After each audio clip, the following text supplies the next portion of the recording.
సర్వాధికారియు నిరంతర స్తోత్రార్హుడు యేసుక్రీస్తు ప్రభువారి ప్రశస్త నామంలో ఉదయకాలపు వర్తమానాల కొరకు ఎదురు చూస్తున్న మీ అందరికీ ఇమ్మాన్యుయల్ మినిస్ట్రీస్ తరపున మా శుభాభివందనాలు తెలియజేస్తూ ఉన్నాను.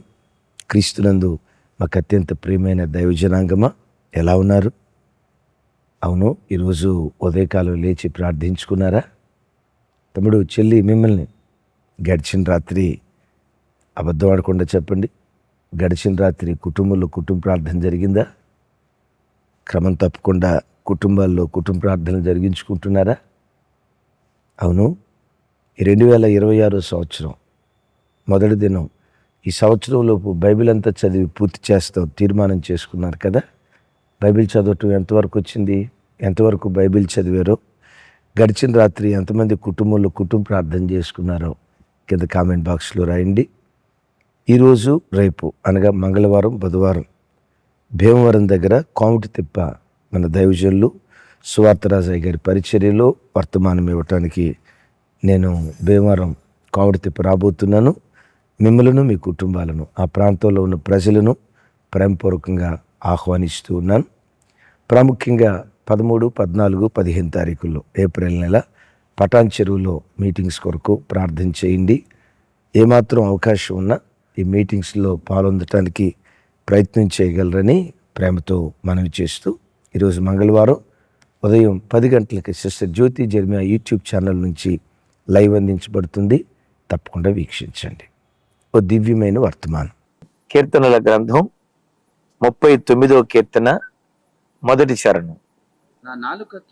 నా నాలుకతో పాపము చేయకుండునట్లు నా మార్గములను జాగ్రత్తగా చూచుకుందును. చాలు, విన్నారా?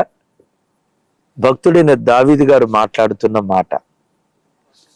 నా నాలుకతో పాపము చేయకుండునట్లు నా మార్గములను జాగ్రత్తగా చూచుకుందుము అంటున్నాడు. గమనించండి, దావీదు అంటున్న మాట, నా నాలుకతో పాపము చేయకుండునట్లు. ఒక మనిషి నాలుకతో చేసే పాపాలు ఏంటి? అబద్ధాలు ఆడటం, ఎదుటి వాళ్ళను మోసపుచ్చటం. సహజంగా నాలుకతో ఎక్కువ చేసేది ఏదంటే అబద్ధాలు, మోసం. అంటే దావీదు భక్తుడు ఇక్కడ అంటాడు, నా నాలుకతో నేను అబద్ధాలు ఆడకుండా ఉండునట్లు నా మార్గాన్ని జాగ్రత్తగా చూచుకుంటాను అంటాడు. విచిత్రం చూడండి, నువ్వు ఎంచుకున్న మార్గం, నువ్వు వెళ్ళే మార్గం సరైనది కాకపోతే నీ బ్రతుకంతా అబద్ధాల బ్రతుకైపోతాయి. నువ్వు చేసే పనులు, నువ్వు వెళ్తున్న త్రోవ, నువ్వు నడుస్తున్న మార్గం అది సరి అయినది కాకపోతే ఇక నోరు తెరిస్తే నువ్వు ఆడేది అబద్ధాలే. అబద్ధం అని అనటంతో మనిషి ఏమనుకుంటాడంటే, అది చిన్న పాపమే కదండి, లోకంలో బ్రతుకుతా ఉన్నాం, అబద్ధం ఆడినోళ్ళు ఎవరండి?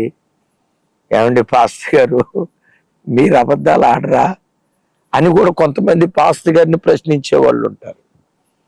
అబద్ధాన్ని చాలా మంది అనే మాట చిన్న పాపమే కదండి అంటారు. అయిలరా, చిన్న పాపమే అని మీరు అనుకోవచ్చు. పరిశుద్ధ గ్రంథమైన బైబిల్ అబద్ధాన్ని ఎంత తీవ్రమైన పాపంగా ఎంచుతుందో లేఖనాల్లో మనం చూస్తే, ప్రకటన గ్రంథం 21వ అధ్యాయం 8వ వచనం, పిరికివారును అవిశ్వాసులను అసహ్యులను నరహంతకులను వ్యభిచారులను మాంత్రికులను విగ్రహారాధికులను అబద్ధికులందరూ అగ్నిగంధకములతో మండు గుండములో పాలు పొందుతురు.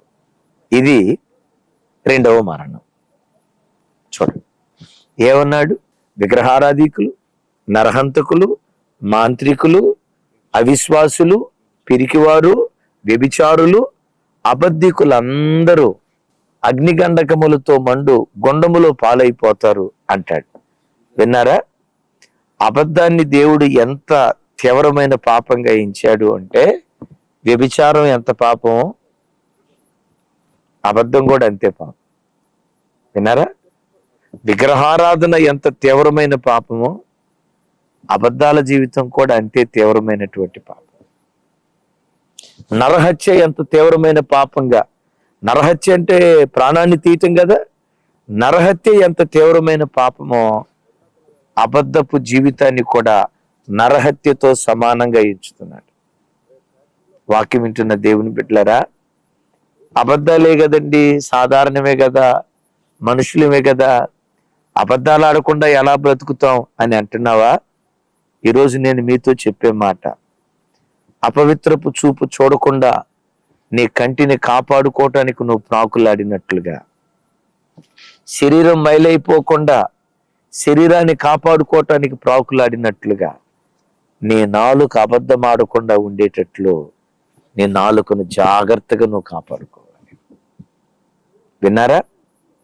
ఎందుకు నాలుకను కాపాడుకోవాలి? విన్నాం కదా.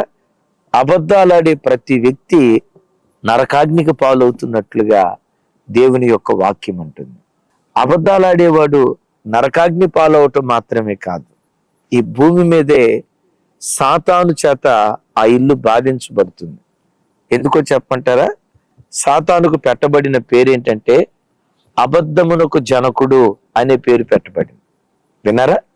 సాతాను అబద్ధానికి జనకుడు.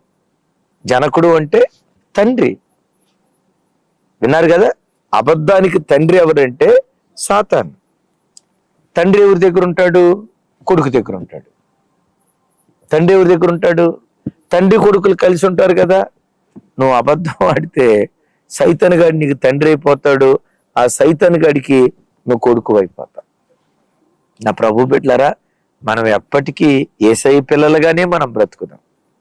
మనం ఎప్పటికీ యేసయ్య పిల్లల్లాగే మనం జీవిద్దాం. పొరపాటున సాతాను పిల్లలుగా మనం జీవించొద్దాం. రైట్? అయితే గమనించండి, ఒక వ్యక్తి తన బ్రతుకులో నాలుకతో పాపం చేయటానికి కారణం ఏంటంటే తన మార్గం సరైంది కాకపోవటాన్ని బట్టి, తప్పుడు మార్గానికి వెళ్ళటాన్ని బట్టి బ్రతుకు అబద్ధాల బ్రతుకైపోతాయి. విన్నారా? కొంతమంది ఉన్నారు, వాళ్ళు నోరు తెరిస్తే అబద్ధం. చిన్నప్పుడు అనేవాళ్ళు, ఒరే వాడు అబద్ధాల పుట్టరా, అక్కడ నీళ్లు ఏర్లై ప్రవహిస్తా ఉందని చెప్తాడు, వెళ్ళి చూస్తే అక్కడ బురద కూడా కనపడతారా. కొంతమంది బ్రతుకు నోరు తెరిస్తే అబద్ధం. జీతం ఎంత? 41,000 అంటాడు, కానీ పే స్లిప్ చూస్తే 14,000. ఏం చేస్తాడు తెలుసా? 14,000 జీతం. ఏం చేశాడంటే మొదటున్న 4 చెవరేసాడు, చివరున్న 4 మొదటికి తీసుకొచ్చాడు. 41,000 అంటున్నాడు. అమ్మా, మీ అబ్బాయి ఏం చేస్తాడు? కలెక్టరు. నోరు తెరిస్తే కొంతమంది అబద్ధం అబద్ధం అబద్ధం అబద్ధం. అయిలరా, మనుషుడు తన బ్రతుకులో అబద్ధం ఆడటానికి కారణం ఏంటంటే తను వెళ్ళే మార్గం సరైంది కాక. నీ మార్గం సరైంది కాకపోతే నీ నోరు అబద్ధాల పుట్టయిపోతుంది. ఒకరోజు 2007 సంవత్సరం అనుకుంటా, నేను 2 వీలర్ మీద ప్రయాణమై వెళ్తున్నాను. అక్కడ ట్రాఫిక్ సిగ్నల్ పడింది. నేను సికింద్రాబాద్ వెళ్ళాలి. ఇంకా సుమారుగా సికింద్రాబాద్ వెళ్ళటానికి 8 కిలోమీటర్ల దూరం ఉంది. బాలనగర్ చౌరస్తా దగ్గర సిగ్నల్ పడింది. బండ్లన్నీ అట్లా ఆగిపోయి ఉన్నాయి. ఈ లోపు నా ప్రక్కనున్న ఆయనకి ఫోన్ వచ్చినట్లుంది, వాళ్ళ ఆఫీస్ నుంచి వచ్చినట్లుంది. వెంటనే ఆయన ఫోన్ లిఫ్ట్ చేశాడు. ఆయన ఫోన్ చెవి దగ్గర పెట్టుకొని, సార్ వచ్చేస్తున్నాను సార్ అన్నాడు. ఈ లోపు ఆయన అడిగి ఉంటాడు, ఎక్కడ దాకా వచ్చావని. వచ్చేసాను సార్, సికింద్రాబాద్ వచ్చాను సార్, 2 నిమిషాల్లో వచ్చేస్తాను అన్నాడు. సికింద్రాబాద్ వచ్చాను అని అంటంతో నాకు డౌట్ వచ్చింది, ఎంతకీ మేము ఎక్కడున్నావా అని. సిగ్నల్ వైపు అటు ఇటు చూస్తే అది బాలనగర్ చౌరస్తా. వింటున్నారా? సికింద్రాబాద్ వెళ్ళటానికి ఇంకా 8 కిలోమీటర్ల దూరం ఉంది. నాకు అర్థం కాక ఆయన వైపు చూసి, సార్ ఇది బాలనగర్ చౌరస్తా కదా, ఇంకా సికింద్రాబాద్ 8 కిలోమీటర్ల దూరం ఉంది కదా అని ఆయన వైపు అది రకంగా చూస్తే ఆయన అంటాడు, అబద్ధాలు ఆడకపోతే బతకలేం పాస్టర్ గారు అన్నాడు. విన్నారా? నేను అడిగా, సరేనయ్యా, సికింద్రాబాద్ వచ్చాను 2 నిమిషాల్లో వచ్చేస్తాను అన్నావు కదా, మరి ఇక్కడ ఉన్నావు 8 కిలోమీటర్ల దూరం ఉంది, ఇంకా సుమారుగా 20 నిమిషాలు పట్టింది కదా, నువ్వు ఎంత ప్రయత్నం చేసినా 20 నిమిషాల తర్వాత కదా వెళ్ళేది, లేటుగా వెళ్తావు, మరి అప్పుడేం చెప్తావు అన్న. దానిదేముంది సార్, ఇంకొక అబద్ధం చెప్తాను సార్, వచ్చాను సార్ ఆఫీస్ దగ్గరికే, టైర్ పంచర్ అయిపోయిందంటే, ఇంత పొద్దున్నే షాపులు తెరవలేదు, ఆ షాపు దగ్గర ఎదురు చూస్తే ఇప్పుడు వచ్చాడండి పంచర్ వేసేవాడు సార్, పంచర్ వేయించుకున్నాను వెంటనే మీ దగ్గరికి వచ్చాడు అని చెప్తాను సార్ అన్నాడు. ఇక్కడ ఒక మాట చెప్పమంటారా, ఇతడు అబద్ధం ఆడటానికి కారణం ఏంటో చెప్పమంటారా? ఇంట్లో నుంచి బయలుదేరేటప్పుడు ఆలస్యంగా బయలుదేరాడంటే ఆలస్యంగా లేచి ఉండొచ్చు, పండుకొని ఉండొచ్చు. అంటే చూడండి, తన సోమరిపోతు మార్గం తనను ఎట్లా మార్చింది? అబద్ధికుడిగా మార్చింది. వాక్యం వింటున్న బిడ్డలారా, ఈ మాట లోతు గమనించండి. ఒక పిల్లోడు ఉన్నాడు, కాలేజీకి అని బయలుదేరాడు. కాలేజీకి వెళ్లకుండా ఎక్కడో సినిమాకి వెళ్ళాడు. సినిమాకి వెళ్ళి ఆలస్యంగా ఇంటికి 9ంటికి వస్తాడు. ఎక్కడికి వెళ్ళేవురా అంటాడు. ఏమంటాడు తెలుసా? కాలేజీకి వెళ్ళాను నాన్న అంటాడు. ఏమిరా ఇంత ఆలస్యంగా వచ్చావు అని అంటాడు. ఎక్స్ట్రా క్లాసు ట్యూషన్ నాన్న అంటాడు. చూసారా, వాడు నాలుగు ఎందుకు అబద్ధం ఆడింది? వాడు వెళ్ళిన మార్గం సరైంది కాదు కాబట్టి. విన్నారా? వాడు అంటాడు ఎక్స్ట్రా క్లాస్కి వెళ్ళాను నాన్న అనే లోపు పాప ఆ పిచ్చితేళ్ళు అంటది, అబ్బాయి ఎక్స్ట్రా క్లాస్కి వెళ్ళాడంట. అమ్మాయి కూతురుకు చెప్తుంది, అబ్బాయి అన్నయ్య అలసిపోయి వచ్చాడు, అన్నయ్యకి పాలు పాలు పాలి పాలి అనే లోపు ఈ పిచ్చి తండ్రి అంటాడు, వాడు అలసిపోయాడు, పాలలో బూస్ట్ కలుపు, హార్లిక్స్ కలుపు అని అంటాడు. మీకు అర్థమవుతుందా? వాడు ఎందుకు అబద్ధం ఆడాడు? వాడు వెళ్ళిన మార్గం సరైనది కాకపోతే నాలుక అబద్ధాలు ఆడే నాలుకగా ఉంటాయి. వాక్యం వింటున్న బిడ్డలారా, నువ్వు వెళ్ళే మార్గం సరైనది కాకపోతే నీ నోరు అబద్ధాలాడే నోరుగా, ఎదుటోడిని మోసం చేసేటువంటి నాలుకగా నీ నాలుక మారిపోతుంది. యాకోబు మారు వేషం వేసుకున్నాడు. జాస్తత్వాన్ని సంపాదించడానికి మోసకరమైన మార్గాన్ని ఎన్నుకున్నాడు. చెప్పండి, ఏ మార్గాన్ని ఎన్నుకున్నాడు? మోసకరమైన మార్గాన్ని ఎన్నుకొని వేషం వేసుకొని, అదే రోమాలు కలిగిన వస్త్రాన్ని ధరించి తండ్రి వద్దకు వెళ్ళాడు. ఆ తండ్రి కళ్ళు సరిగ్గా కనపడని వాడు కదా, ఇట్లా చేతులతో శరీరాన్ని తడిమాడు, రోమాలు కనపడుతున్నాయి. అయినా డౌట్ వచ్చింది. నా కుమారుడా, నీవెవరివి అన్నాడు. అప్పుడు ఆయన ఏమంటాడు తెలుసా? తండ్రి, నేను నీ జ్యేష్ఠ కుమారుడైన ఏశావును అంటాడు. విన్నారా? నీ జ్యేష్ఠ కుమారుడైన ఏశావుని అంటాడు. అప్పుడు ఇస్సాకు ఏమంటాడు? శరీరం ఏశావు శరీరంగానే ఉంది కానీ స్వరం మాత్రం యాకోబు స్వరం లాగా ఉంది. ఎంత తొందరగా నీకు వేట మాంసం ఎట్లా దొరికిందయ్యా అంటాడు. యాకోబు ఏమంటాడో తెలుసా? నీ దేవుడైన యెహోవా నాకు అనుగ్రహించుట చేతనే. యాకోబు ఇక్కడ అబద్ధాల పుట్టయ్యాడు. నీ పేరు ఏం పేరంటే ఏమంటున్నాడు? నా పేరు ఏశావు అంటున్నాడు. ఏం పేరు ఆయన పేరు? యాకోబు. గమనించండి, ఆ గొర్రెపిల్ల యాకోబుకి ఎవరిచ్చారు? మందలో నుంచి తీసుకొచ్చాడు, వేటాడి తీసుకొచ్చాడా? యాకోబు ఏమయ్యాడు తెలుసా? అబద్ధాల పుట్టయ్యాడు. నాలుక మోసం చేసే నాలుకైంది. యాకోబా, ఎందుకు నువ్వు అబద్ధం ఆడుతున్నావు? తాను ఎంచుకున్న మార్గం మోసపు మార్గం కనుక. వాక్యం వింటున్న బిడ్డ, నువ్వు మోసం చేసే వ్యాపారం ఎన్నుకుంటే, మోసం చేసే పని చేస్తే, మోసపు మార్గం గుండా నువ్వు ప్రయాణమై వెళ్తే నీ నోరు అబద్ధాల పుట్టగా మారిపోద్ది అన్న సంగతి గ్రహించు. రైట్?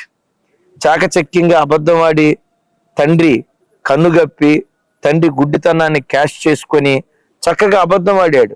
జ్యేష్ఠత్వాన్ని పొందుకున్నాను అనుకున్నాడు. నా వైపు చూడండి, జ్యేష్ఠత్వాన్ని పొందుకున్నాను, ఇక నేను ఆశీర్వదించబడ్డాను అని అనుకున్న యాకోబు జీవితంలో నిజంగా యాకోబు ఆశీర్వదించబడ్డా? ఆ తర్వాత జరిగింది ఏంటో తెలుసా? 20 సంవత్సరాల పాటు తండ్రి ఇంటికి దూరమై సిరియా దేశంలో ఉన్న లాబాను దగ్గరికి వెళ్ళాడు. లాబాను ఎవరో తెలుసా? లాభాల లాబాను. ఏ లాబాను? లాభాల లాబాను. వచ్చి యాకోబు అన్నాడు, మామయ్య నీ కూతురుని చేసుకుంటా, నాకు రాహేల్ని అన్నాడు. దాందే ఉందాలుడా, నీకు నా కూతురుని ఇస్తా, కాకపోతే 7 సంవత్సరాలు కొలువు చేయి అన్నాడు. 7 సంవత్సరాలు జీతం ఏమీ ఇవ్వకుండా కొలువు చేయించుకున్నాడు. చివరికి 7వ సంవత్సరం రాహేల్ నుంచి పెళ్లి చేశాడా? లాబాన్ని ఎంత చమత్కారో చూడండి. రాత్రిపూట పెళ్లి చేశాడు. ఆ రాత్రిపూట పెళ్లి అయిపోయిన తర్వాత ఎవరిని పంపించాడు? లేయమును పంపించాడు. విచిత్రం చూడండి, లేయమును పంపించాడు.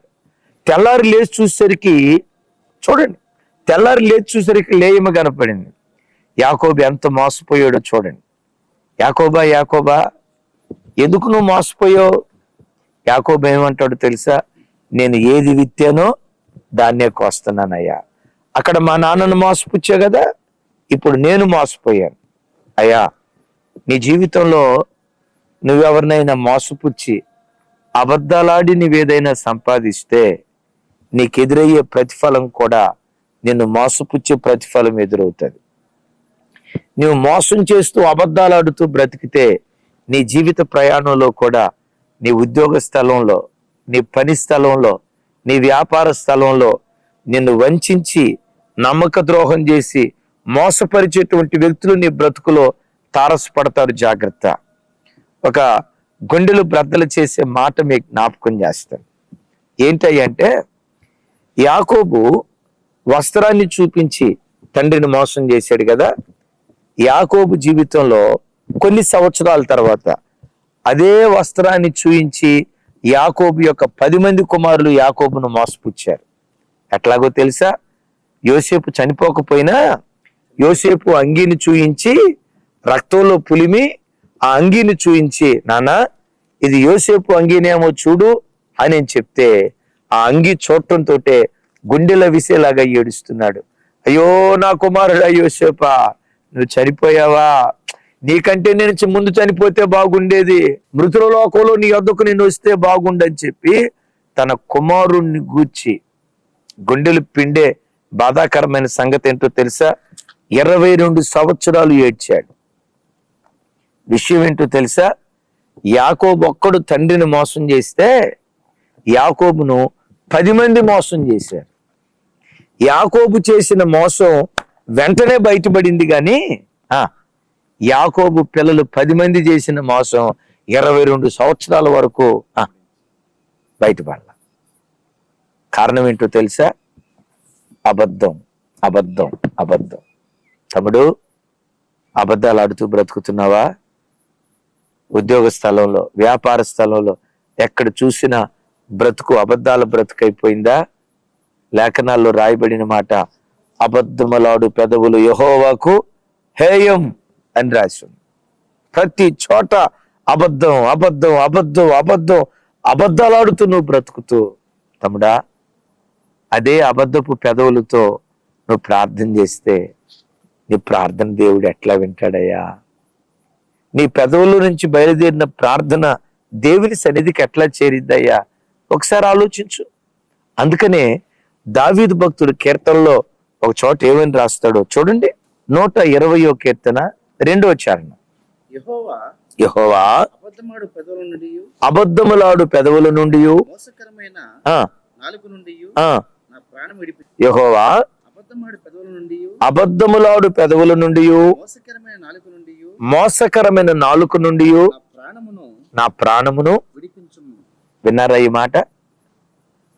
అబద్ధములాడు పెదవుల నుండి మోసకరమైన నాలుక నుండి నా ప్రాణమును విడిపించుము. ఏంటిది? అబద్ధములాడే నాలుక నుంచి విడిపించయ్యా, మోసకరమైన పెదవుల నుంచి విడిపించయ్యా అనకుండా నా ప్రాణాన్ని విడిపించయ్యా అంటాడు. దాని అర్థం ఏంటో తెలుసా?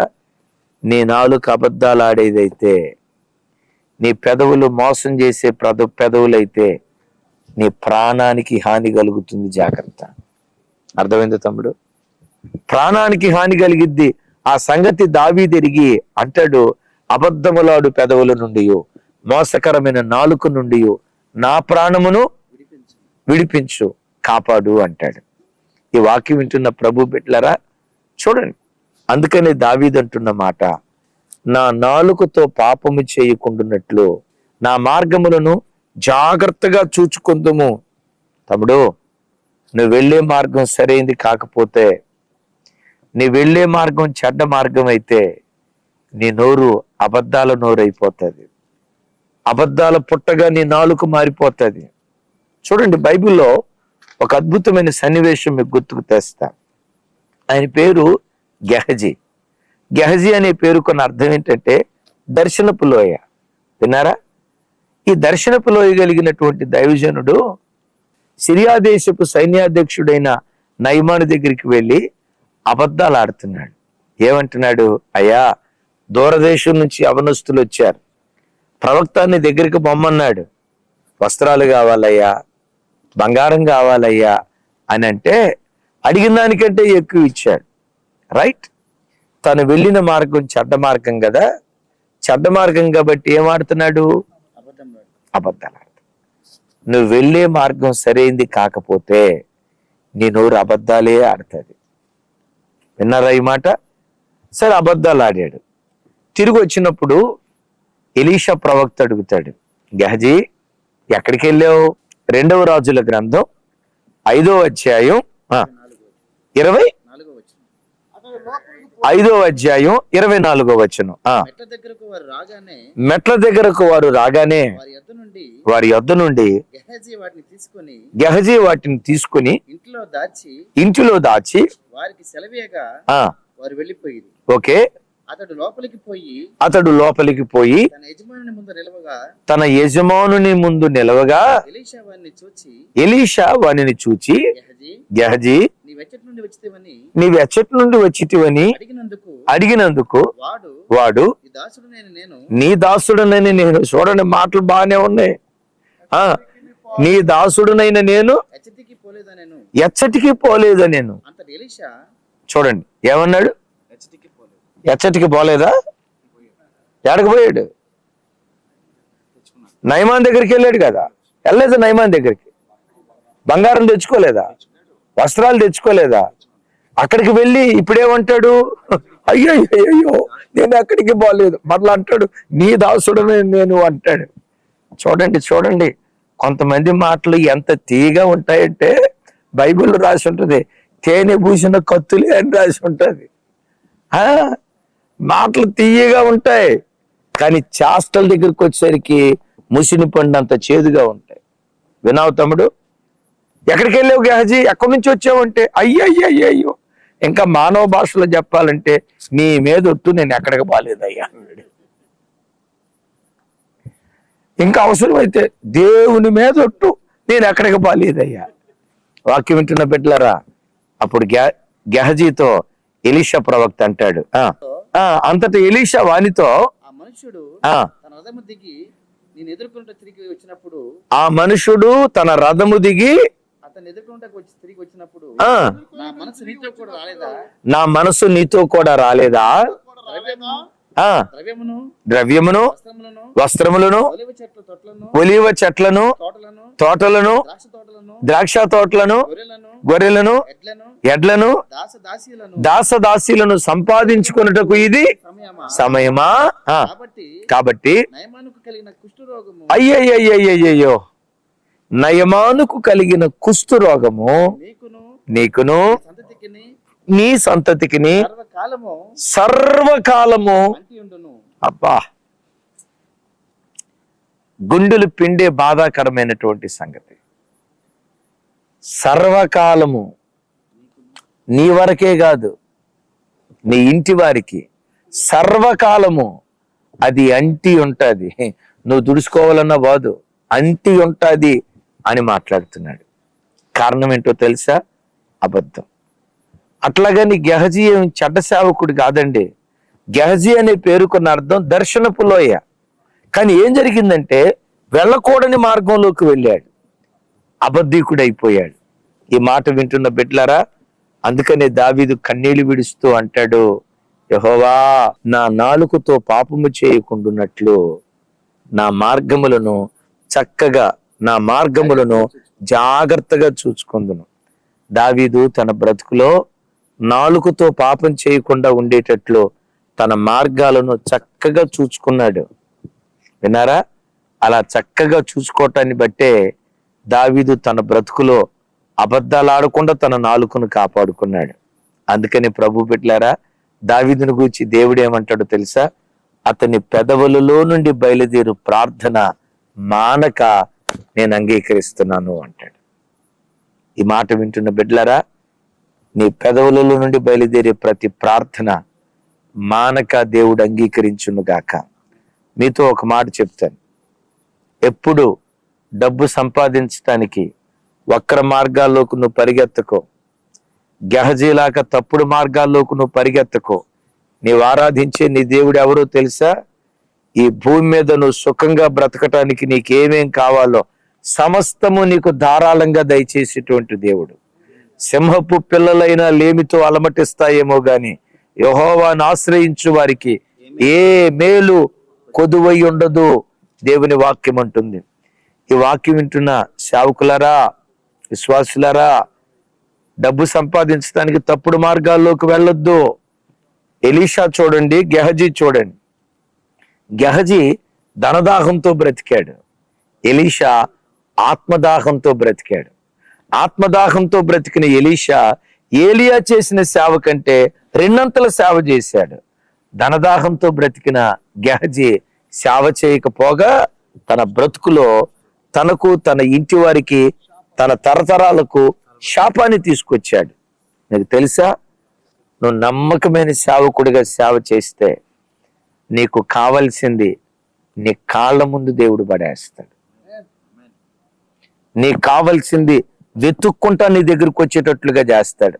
వాటిని నువ్వు వెతుకుతూ వెళ్లాల్సిన అవసరం లేదు తమ్ముడా. వాటి కొరకు దుడిదారిని వెళ్లాల్సిన అవసరం లేదు తమ్ముడా. నీ దేవుడు ఎవరో తెలుసా? అవే నిన్ను వెతుక్కుంటా నీ వాకిడి దగ్గర నిలవబడేటట్లుగా దేవుడు కార్యం చేస్తాడు.